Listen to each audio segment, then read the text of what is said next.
My mom, before she left and she passed on, she told me, Rose, I know with your determination, you're going to be a flight attendant. It's the last thing she told me before she died. Hey, today I got time. Just a youngin' putting to work, I'm on my grind, yeah. Training and I'm working part-time, so when I hit the league, best believe I'm gon' shine. I think my mom was a divine woman who did a lot and looked after the family, made sure we ate, made sure she portrayed our image. What does she cook? Ask Monique. Monique cooks the way she cooks fish, chicken. Were you always around her in the kitchen? No, not really. Yes, sometimes in the kitchen, but all I remember that my dad hated seeing boys in the kitchen. Really? Yeah. He would come and see Kina John and Jose and say, what are you doing in the kitchen? This place doesn't belong to. It's a place for the women, because I finished school when I was 16. Did your mom have that personality, that talkative, like? Both my parents were talkative. Your grandpa was entertaining and mom was talkative. Mom was quite funny, with people. She was a host. She loved people coming to the house and she could entertain them. So I know that it's from both my parents. I will not blame it on the teacher, say, oh, what I've missed in life today is because of the teachers. It's me. Yeah. I take responsibility for that. I take accountability for that. What were the conversations you'd have with you? Like, can you stop getting in trouble in school? Like, oh, my dad used to cane me. Hey, I remember one time, he used to say, lie down. Then he used to keep a stick. What do you call it? Stick? Upstairs in his room. a stick? To belt. Not a belt. You see, they say belt. It's a stick, like a wooden stick. Yeah. And he would say, lie down. I remember that was the last time.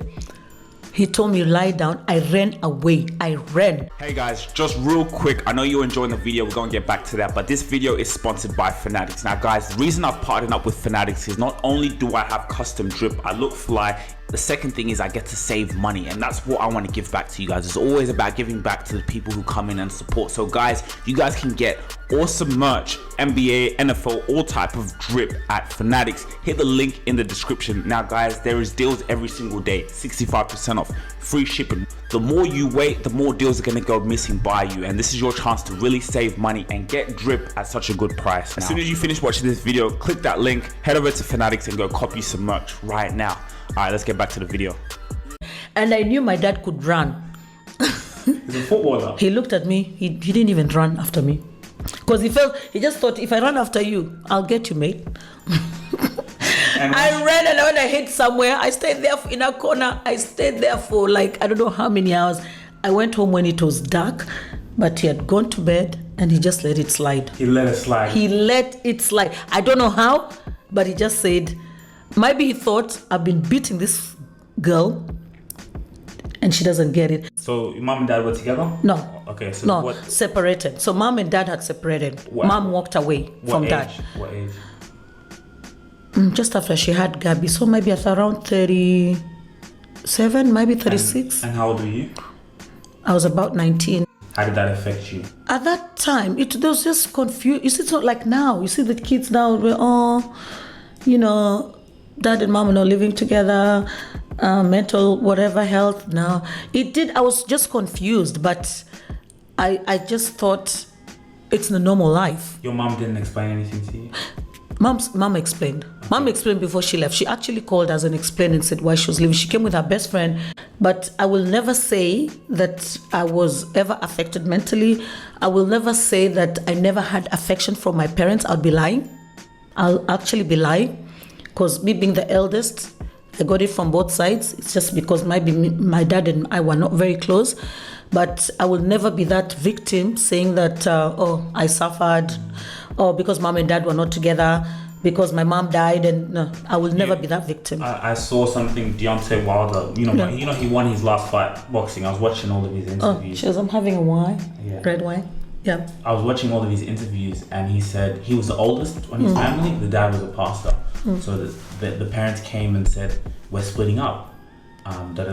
What do you guys think about it?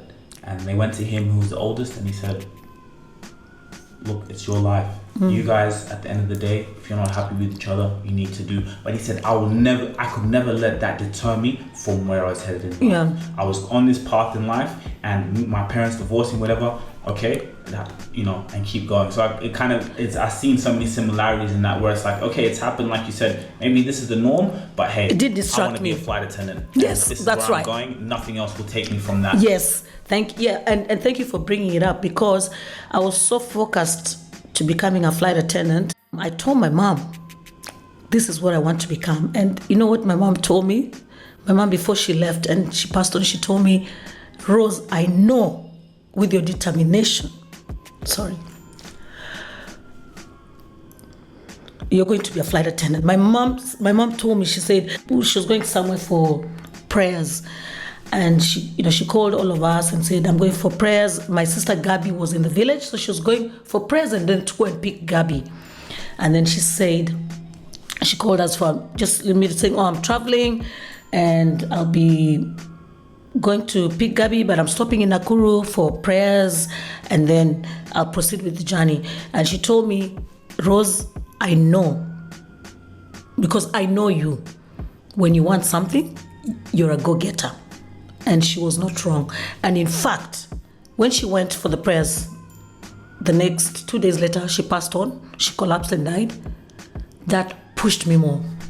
That pushed me more, because it's the last thing she told me before she died. How did that affect the family? For me, I always had a strong mind, a strong will. You know what I mean? I always protected my heart and everything around it. So with that being said, I didn't let the things that my mother and them had going on with their relationship affect my life or what I wanted to do and what I was trying to do to get to where I was trying to go. I remember one point in time when they decided to get a divorce, and we had a big meeting, and then my sisters and brother, they all crying, and I'm looking around. I'm about 16 at that time. I'm looking around, I see them crying, and I don't have no emotions towards it. And everybody had a turn of speaking how they feel about this life-changing event that is about to occur. And my sister and brother, them, they all crying, they don't want it to happen. And when it got to me, the oldest, how you feel? So I stand up and I was like, if y'all not happy with each other, then y'all don't need to be together. I understood certain things as a young age before my time. I was well prepared. Me, I just knew what I wanted to do in life, and I wasn't gonna let my mother or my father and what the things that they was going through dictate or hinder me from getting to where I had to go. Hey guys, I hope you guys enjoyed that little sneak peek. Please make sure you go over and subscribe to the Rubasha podcast. This episode is dropping very, very soon. It really was emotional seeing my mom's story, seeing her childhood, seeing the experiences she went through, like putting myself in her shoes and listening to my mom talk about my grandparents. It inspired me so much, showing me like, Eve, look at the people who have come before you. You see my mom's determination, you see the drive that she had to do what she wanted to do in life, and she achieved what her mother said she would do.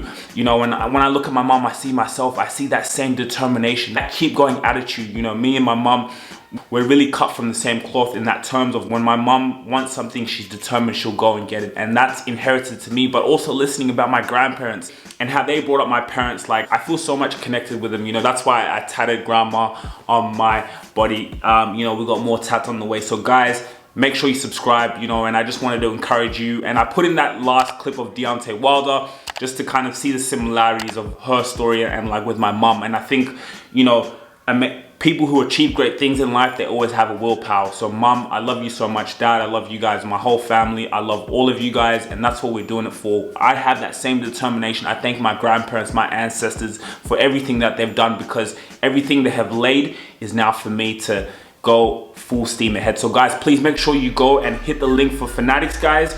Look, you see, I ain't making this stuff up, guys. This is custom drip, $40, $30. You guys can head over, press that link. They have 65% discount, and you don't want to miss out. If you take long to hit the link, you're gonna miss out on the discount. I mean, it's a no-brainer. Save money and you look good like me. So I'm gonna see you guys in the next video. I'm also gonna see you guys at the Rubasha Family Podcast. There you go, baby.